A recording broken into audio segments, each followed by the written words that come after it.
বলেন তো কি হয়েছে? আমি সাংবাদিক জামালউদ্দিন, দৈনিক গণবার্তা।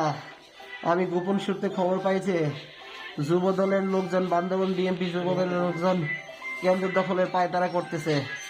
আমি ওই এলাকায় গেলে, কাশেমপাড়ায় গেলে দেখিছে সেখানে যুব দলের লোকজন হইচই করতেছে।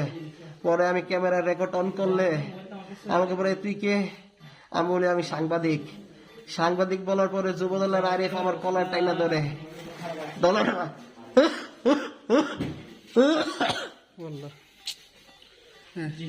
যুব দলের আরিফ কলার টাইনা ধরলে যুব দলের সবাই আমাকে মাথায়, বুকে, মাজায় মারতে মারতে আমার শুয়াই ফেলে টাইনা আমাকে নিয়ে যায় নদীর পারে, খালের পারে।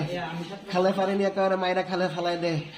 আমি অজ্ঞান হয়ে পড়লে তারপরে মারতে থাকে। আমি আর কিছু বুঝি নাই।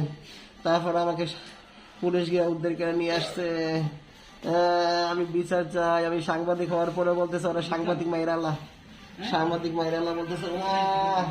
ওইখানে মিরর নিয়ে যে সাংবাদিক ছিল, আরো সাংবাদিক ছিল, সবাই যারা যারা সাংবাদিক বলছে সবাই মারছে।